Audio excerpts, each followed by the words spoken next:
Olá, meus queridos irmãos, Deus abençoe a todos. É uma grande alegria, mais uma vez, a gente sentar e poder ouvir a voz de Deus por meio da sua palavra. A gente está no mês de maio, mês da família, e nós estamos estudando, então, sobre a família cristã. Já começamos esse estudo na semana passada. Na semana passada, a partir de Efésios capítulo 5, verso 21, é o texto que vai nos acompanhar até o final do nosso estudo. Nós aprendemos que a família cristã deve funcionar a partir de um importante modelo paradigmático. E que modelo é esse? É a própria relação entre as pessoas da Trindade. Ou seja, a forma como as pessoas dentro de Deus se relacionam deve ser também copiada dentro das nossas famílias. Para a gente tentar entender um pouco melhor essa nossa fala, vamos pensar aqui numa ilustração muito interessante, né? Imagine que na eternidade nós temos ali as três pessoas em plena harmonia e comunhão. E o pai, então, na eternidade, resolve chamar o seu filho para dançar. E o filho aceita o convite do pai e se submete ao pai nessa dança harmoniosa. E a música que eles ouvem enquanto eles dançam e que dita o ritmo daqueles passos é a música ditada pelo próprio Espírito.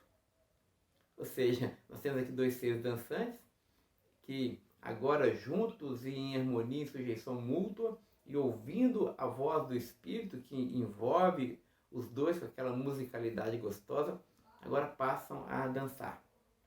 Assim, irmãos, da mesma forma deve acontecer dentro da nossa família. E usando aqui mais uma vez essa ilustração, a gente pode dizer o seguinte, que também os maridos precisam convidar suas esposas para essa dança. E as esposas precisam aceitar esse convite. Os pais precisam convidar os filhos, e os filhos também precisam ouvir a voz dos pais e aceitarem esse convite. E agora, em plena harmonia e unidade, em sujeição mútua, eles precisam dançar dentro da sua casa, ou seja, eles precisam coexistir em plena graça, em plena aceitação entre eles. Esse é o modelo que Deus tem para nós. Mas hoje, de uma forma muito especial, nós gostaríamos de falar sobre os papéis dentro desse modelo familiar, né? Qual é a função de cada ser dançante dentro da sua casa? Paulo vai dar aqui nome aos bois, e hoje nós vamos pensar um pouquinho sobre o papel do homem dentro da sua casa.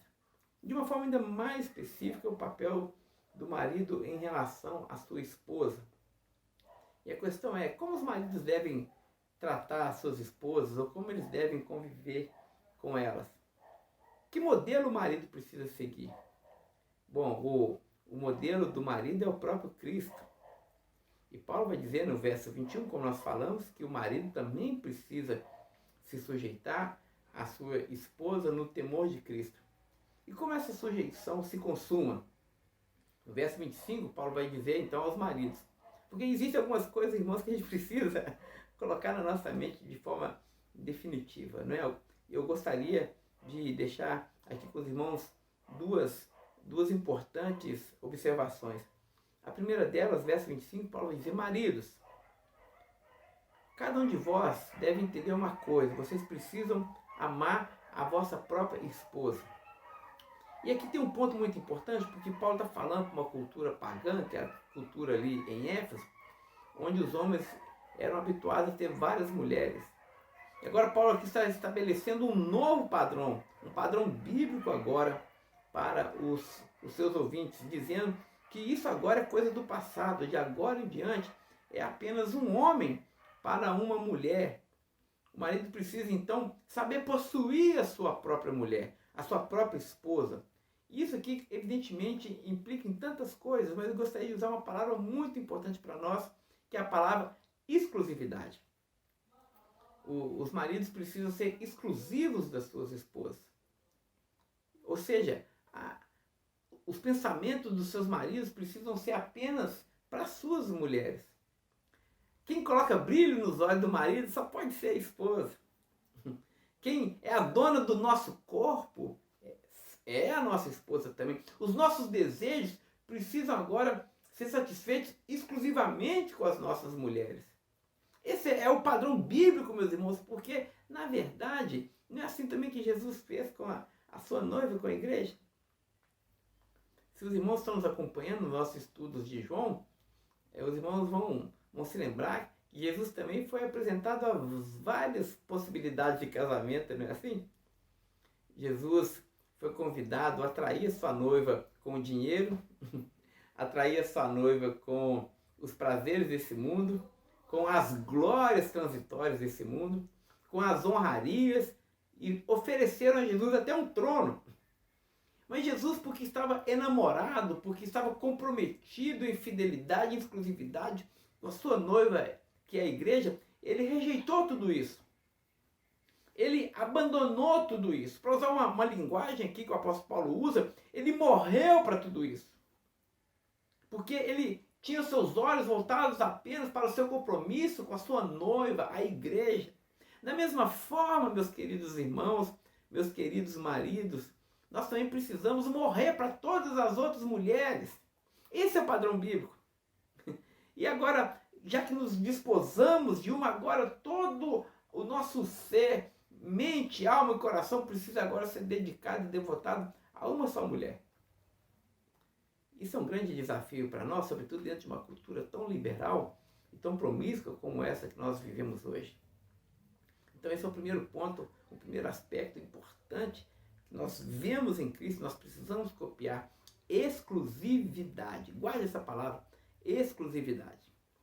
Mas a segunda coisa que eu gostaria de pontuar, e aqui é algo muito importante e interessante também, porque Jesus não apenas foi um marido fiel à sua noiva, à igreja, mas ele foi além disso. Ele não era apenas uma pessoa que cumpriu todas as coisas e andou na linha. Jesus fez isso, nós devemos copiar o seu modelo, mas ele foi além. Ele também se envolveu de forma afetiva e amorosa com a sua noiva, ao ponto de morrer por ela. Ou seja, Jesus não deu apenas a sua fidelidade à sua noiva, mas ele deu toda a sua devoção e todo o seu amor também. E dentro desse grande guarda-chuva que é essa palavra amor, nós podemos ler tantas coisas: aceitação, consolo, conforto, presença, respeito. Jesus cria para a igreja esse lugar, essa ambiência gostosa, onde nós podemos ser quem de fato nós somos, nos expressar diante do nosso noivo, porque nós sabemos que ele nos respeita e nos ama como nós somos, inclusive respeita os nossos ritmos. Já usando aquela metáfora mais uma vez da dança, não é assim? Jesus respeita os nossos ritmos, irmãos, porque nós somos imperfeitos, nós não andamos no compasso do noivo. O noivo muitas vezes nos chama para um ritmo diferente, mais acelerado, e nos chama aí à frente, mas ainda nós não vamos naquele ritmo, mas ele nos respeita, ele não nos atropela, ele não nos violenta, ele não é aquele noivo tirano que diz: olha, eu faço tudo certinho, eu sou fiel a você, e eu morri na cruz por você, e eu não pequei, eu não me prostituí, e eu agora exijo de você que você também seja perfeita, seja certinha, ande no meu ritmo e faça as coisas dentro do meu padrão. Jesus compreende a sua noiva e respeita o ritmo da sua noiva e toma a sua noiva pelas suas mãos e nos convida a essa dança gostosa, não é? E nós sabemos que nós podemos ser levados por ele, porque Jesus é um gentleman. Irmãos, esse deve ser também o nosso comportamento como marido. Porque preste atenção, deixa eu dizer uma coisa muito séria. Porque talvez você seja um marido que cumpra muito bem essa primeira parte que nós falamos até agora, essa exclusividade. E você não adultera com outras mulheres, você sempre foi fiel à sua esposa, o seu corpo pertence a ela, a sua mente pertence a ela, os seus desejos pertencem a ela, e você faz tudo certinho como marido. Mas aqui existe um grave risco de essa nossa relação matrimonial se tornar uma relação extremamente farisaica, porque os fariseus também faziam tudo certinho, mas eles eram maus. eles eram tiranos. E tem muitos maridos que fazem tudo certinho dentro de casa e são fiéis e andam ali com tudo dentro da lei, tudo corretinho, mas são verdadeiros tiranos para suas esposas. E massacram suas esposas. É verdade que eles não violentam as suas esposas fisicamente, mas muitas vezes eles violentam suas esposas com as palavras. E há quem diga que uma palavra mal falada para uma mulher dói mais do que um tapa, não é? A violência física deve ser rejeitada e deve ser inclusive denunciada, mas muitas vezes as palavras ferem muito mais, meus irmãos, e tem muito marido que não é violento fisicamente com a sua esposa, que não abusa da sua esposa, mas violenta a sua esposa com a sua palavra. E às vezes até abusa e violenta a sua esposa porque não respeita o ritmo dela. Porque às vezes, se é verdade que o desejo do marido precisa ser para a esposa e ele precisa se satisfazer na sua esposa, muitas vezes o marido tem os desejos para a sua esposa, mas não se preocupa com os desejos dela. Não, ele quer apenas se satisfazer e não importa com o ritmo que a sua esposa dita, por exemplo, entre outras coisas, dentro do seu leito matrimonial. E qual que é o lugar do marido dentro do matrimônio, meus irmãos? É copiar Cristo. É criar esse leito gostoso dentro do seu quarto, esse ambiente gostoso à roda da sua mesa, onde a sua esposa tem a alegria de ser quem ela é. Porque, maridos, a esposa não quer apenas a nossa fidelidade física, ela quer também o nosso aconchego, o nosso amor, quer se sentir segura em nós. Quando a gente chegar em casa, ela precisa ficar feliz com a nossa presença. Ela precisa ser livre. A gente não pode colocar elas em cadeias de fidelidade. E tem muito marido que coloca em cadeia de fidelidade, depois fala, você não pode se separar de mim porque eu não estou adulterando você, com você, mas eu não estou sendo infiel a você, mas na verdade o marido quebra aliança de outras formas, porque ele deixa de amar a sua esposa segundo os padrões de Cristo. Portanto, meus queridos irmãos, que Deus nos dê essa graça de sermos, ao exemplo do Mestre, esse lugar onde a nossa esposa, com alegria, possa desenvolver a sua função como mulher dentro da casa. E mais do que isso, nós precisamos dar esse espaço para as nossas esposas, para que elas sejam santas de Deus. É isso que o texto aqui do apóstolo Paulo fala, que Cristo morreu para a sua igreja, para apresentá-la santa diante de Deus. Assim também, os maridos precisam se dedicar às suas esposas, se doar às suas esposas, para apresentar as suas esposas santas diante de Deus. Porque uma coisa a gente precisa compreender, as nossas esposas não nos pertencem. Elas são do Senhor. Em última análise, Cristo é o verdadeiro marido das nossas esposas. Elas estão prometidas, é para Ele. Elas estão conosco hoje, mas elas são dele. Ele é o noivo que, por fim, desposará a sua noiva. Cristo é o marido das nossas esposas. Portanto, precisamos cuidar para que elas, com alegria, possam ir em direção ao seu noivo, em direção ao seu marido verdadeiro, assim como nós estamos destinados ao casamento dos casamentos com Cristo. Nós precisamos, com alegria e com liberdade dentro do nosso lar, santificar a nossa esposa para apresentá-la diante do seu noivo santa e sem mácula. Porque essa é a nossa tarefa e ai de nós se nós não cumprirmos com a nossa vocação. Deus vai nos pedir contas. O noivo Jesus é ciumento.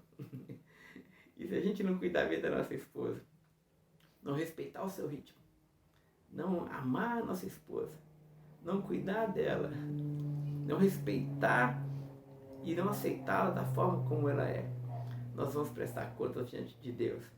Irmãos, Deus nos deu dentro do lar, como maridos, um lugar de liderança.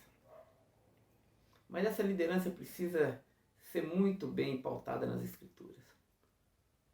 Essa liderança não tem absolutamente nada a ver com tirania, com subjugar o nosso irmão, o nosso próximo, sobretudo dentro da nossa família.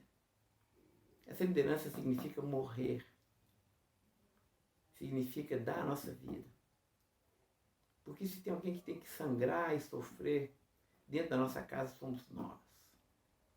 Se tem alguém que tem que dar nó em pingo d'água para proteger as nossas esposas e os nossos filhos, somos nós os maridos. A exemplo do nosso Jesus, a exemplo do nosso Cristo, nós precisamos dar a nossa vida para que a vida das nossas esposas, dos nossos filhos, sejam apresentadas diante de Deus em santificação. Vamos viver assim com sabedoria? Vamos viver assim dentro dos nossos lares?